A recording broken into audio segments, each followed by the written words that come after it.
Welcome to UMCC Medical Consultants Connectors, where your health matters to us. Ever pondered what causes leprosy, that age-old disease mentioned in ancient texts? Leprosy, or Hansen's disease, has been a source of fear and misunderstanding for centuries. From biblical times to the Middle Ages, it was seen as a divine punishment or a curse. But today, with the advancements in medical science, we view leprosy through a different lens.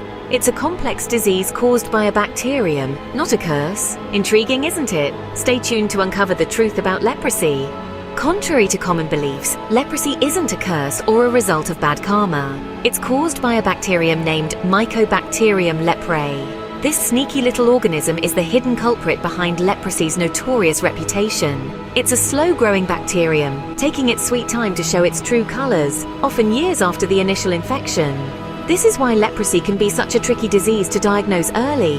Now you might be wondering, how does this bacterium transmit from person to person?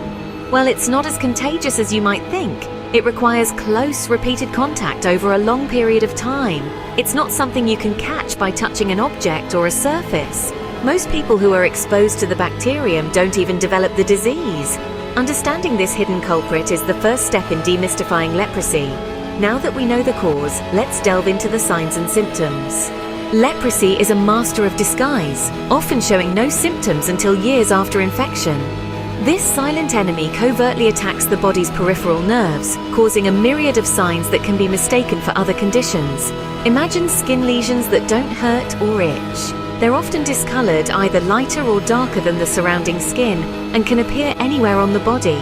Now, think about numbness in your hands and feet, like they've fallen asleep without the pins and needles.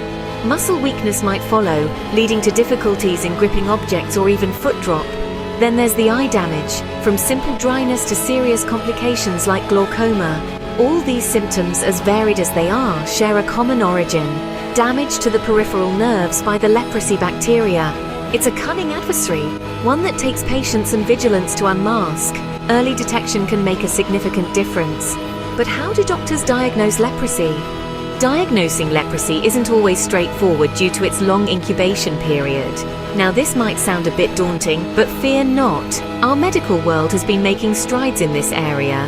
The process usually begins with a detailed examination of the patient's skin and nerve function. Skin smears and biopsies are often used to detect the bacteria causing leprosy.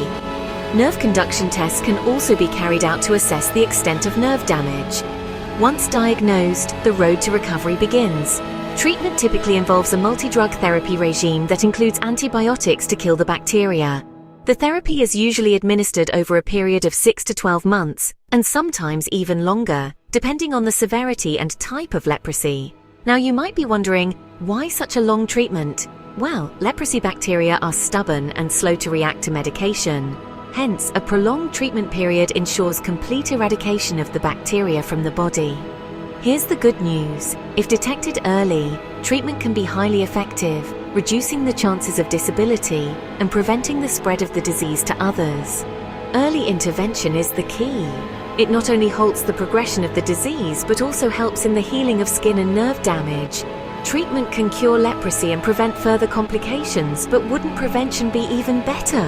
After all, as the saying goes, an ounce of prevention is worth a pound of cure. Preventing leprosy may seem difficult given its stealthy nature, but there are effective strategies. The first line of defense against leprosy is the BCG vaccine, which is also used to combat tuberculosis. Though it doesn't guarantee complete protection, it significantly reduces the risk of contracting the disease. Early detection and treatment of leprosy are also crucial. With prompt medical attention, the disease can be halted, preventing any further damage.